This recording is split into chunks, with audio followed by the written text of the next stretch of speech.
मध्यरातमा भारतद्वारा पाकिस्तानमा air strike, 9 स्थानलाई लक्षित।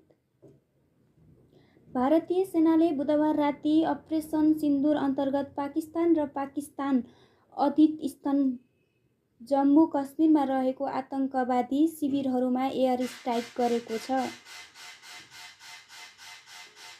भारतीय सेनाले उक्त अपरेसन अन्तर्गत कुल 9 स्थानहरूलाई लक्षित गरेको भारतीय सञ्चार माध्यम दैनिक भास्करले उल्लेख गरेको छ। यसअघि पाकिस्तानी सैन्य प्रतिष्ठानहरूलाई भने लक्षित नगरिएको भारतीय सेनालाई उद्धार गर्दै समाचार उल्लेख गरेको छ। 22 अप्रिलमा कश्मीरको पहलगाममा हमला भएको थियो। यसमा एक नेपाली सहित 26 पर्यटकको मृत्यु भएको थियो।